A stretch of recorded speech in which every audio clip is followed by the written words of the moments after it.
and welcome to the news. Got a few things to talk about. First up, iHorror is bringing us Scream 6 has wrapped filming.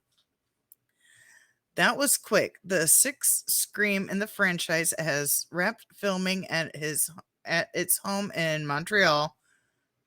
That shared a photo on their socials that marks the end of the filming along with a large group shot. The sixth Scream film will take the franchise into the big city of New York. Everybody seems to be going to New York. I think the new Evil Dead's going to LA. This will say goodbye to the small town slash small campus scenarios that we've seen in the past. There isn't much known about the plot of the entry other than the survivors from Scream's fifth entry are heading to the city. Both Matt whatever his last name, Olpin, and Tyler Giletti, I don't know how to say names, are back to direct this entry, but Nev Campbell will not be returning. We will see if all surviving classic characters, including fan fave Kirby, and it is set to arrive March 31st, 2023. That is that story.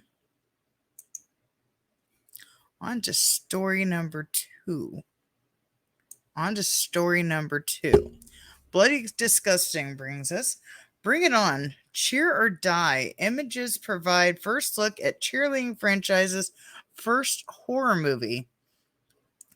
The Bring It On cheerleading franchise is getting its own horror movie with sci-fi's Bring It On, Cheer or Die, the franchise's seventh installment, and it's seven. Jesus, I didn't realize that was that many. And its first non-comedy movie. The horror movie is said to feature cheer routines to die for and a thrilling new energy that flips the long-time cheerleading tournament format on its head.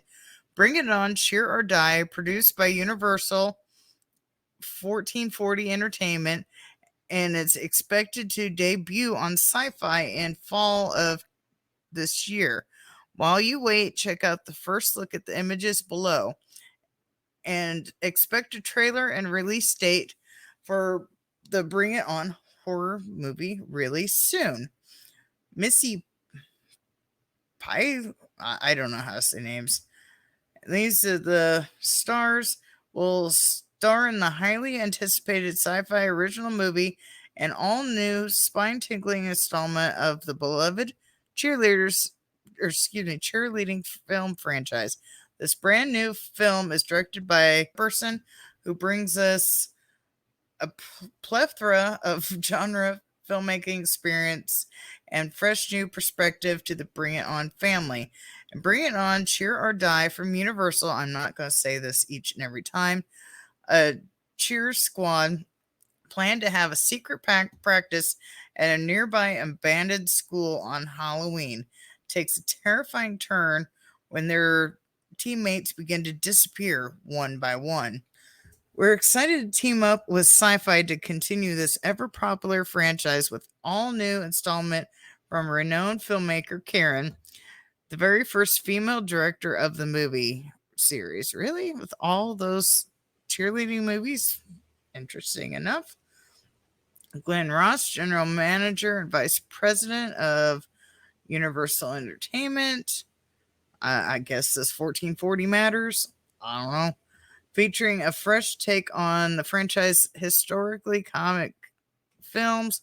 This next chapter showcases a multi-talented, diverse cast that will entertain longtime Bring It On movie fans, as well as open doors to the legion of fans who enjoy thrillers. So it's going to be a thriller or a horror movie. There is a little bit of a difference, but they do walk a fine line. This film is written by that person and that person from story by that person and produced by Beacon Pictures, partners with them. Okay, you can read the rest right there. I ain't even gonna try. Words are hard today. And let's look at the pictures. Looks like they're in a bus, maybe. Uh, Diablos and the Knights. Okay.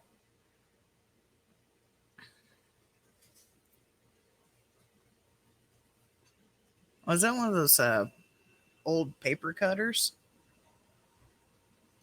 That's all for that article. As much as I butchered that, we don't want to try for more. So there's that. On to story number 3. Bloody Disgusting, Zombie Town, Dan Aykroyd and Chevy Chase starring in R.L. Stein adaptation. R.L. Stein adaptation are hotter than ever in the wake of Netflix Fear trilogy, and THR reports this morning that the adaptation of Zombie Town is next on the menu. They report that Dan Aykroyd and Chevy Chase has entered Zombie Town, a mystery teen romancer based on author R.L. Stein's book of the same name. So interesting to hear about that. Zombie Town was published in 2012, and you can go to Bloody Disgusting if you want to buy a copy of that. That looks like the cover right there. It's pretty much in that for right now. Not seeing they have these people starring. That person is directing and is now shooting in Ontario. So that is that. On to the next story. iHorror brings us Isabel says Orphan 3 is already being planned if the script works. Isabel has managed to give us modern age slasher. The first film and the second were way too far apart. The really interesting thing that happened was Orphan First Kill is incredibly good in a way that you did not see coming. It turns into a cat and mouse ride that is hilarious as it is tense. I would say it's hilarious. I don't know about that, but yeah, each their own. Without saying too much, I can say without a doubt that you need to see it. It is pretty decent. I will give it that. I think it lacks a little bit because the first Orphan had that big reveal of her not being a child, and this one doesn't have that reveal, but it is pretty decent. I don't know. I don't know. I do know that Alex, the producer, has already talked to me about doing a third one. And if the script is good and the people love this one, why not? Isabel told Variety in an interview. I would love to do that. I don't think we're going to have to wait 13 years because I don't think it's going to be possible in 13 years. When you're in your 20s, you can still look younger. If you get on a little stool chair, children play you from multiple angles. Oh my goodness. But I would love the opportunity if it came up. I wouldn't say no. The next story, Winnie the Pooh, Blood and Honey director teases horror versions of Peter Pan and Thor. Though the upcoming Winnie the Pooh, Blood and Honey hasn't even been released yet, the creative team behind it are apparently already considering one other public domain characters. Where'd I get one from? Are apparently already considering other public domain characters that they could exploit to make their own horror films. Following the arrival of Winnie the Pooh into the public domain, the character mostly became free to use in any capacity by creators, resulting in plenty of controversy from audience after seeing a creepy version of Winnie the Pooh that is slaughtering people like Jason Voorhees. This movie sounds wild. Those reactions aren't stopping filmmakers, though, who have toyed with the idea of making Thor a horror movie and are prepping one based on Peter Pan. When asked by TMZ a new inter- in a new interview if they had any plans to expand their horror movie ideas to other public domain characters, director that I shouldn't say guy because I don't really know that person, confirms they have a few ideas. Essentially, we've been kind of doing that for the last year now, he revealed. Like with you like with Humpty Dumpty and things. Oh, that would be interesting. Like that and there blah blah blah, like Thor. Thor isn't a property of Marvel. So interesting. They probably just couldn't make him look like the Thor that's in Marvel, I would assume. It didn't have the same ring like Winnie the Pooh did.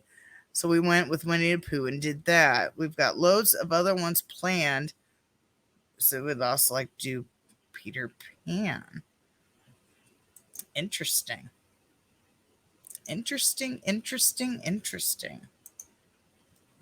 And here for this story from iHorror. This is actually on several websites. I accidentally deleted the one I had, so I pulled up iHorror's. New Line Cinema teases Friday the 13th sequel. Recently, we shared the news that Sean Cunningham's cameo profile mentioned a new Friday the 13th movie in the works. Now it looks like New Line Cinema is dropping hints for a possible entry in the franchise. New Line's Instagram account dropped a very cryptic message that revealed a message that read, Jason Voorhees wants to send you a message. The Instagram post was captioned with, "Uh-oh, what do you think Jason Voorhees wants?" Why is New Line posting this about Jason? There aren't many reasons outside the big tease that the big slasher is making a comeback. There have been quite a bit of rumblings lately that have pointed towards a possibility of Friday the 13th sequel in the works. So why is New Line posting about Jason Voorhees? There aren't many reasons why outside the big tease that the big slasher is making a comeback. There have been quite a bit of rumblings lately that have pointed towards the possibility of Friday the 13th sequel in the works. So is it entirely possible they were coming up on a very big announcement? Of course, Friday the 13th's fate has long been tied up in legal battles between Victor Miller and Cunningham. Could it be the situation has finally reached a long-awaited agreement? And at least they have a picture, because I tried to pull up the link in the other articles and it was not there. So, New Line Cinema, and it says New Line Cinema, Jason Voorhees wants to send you a message. So, there's even more to this. They're building this up good. They are building this up good. That is all I have for today. So everybody have a great Labor Day weekend, and I'll see y'all on Saturday on the Horror Freak 85 channel, where we talk about the Scream franchise. So I will see y'all later. Bye.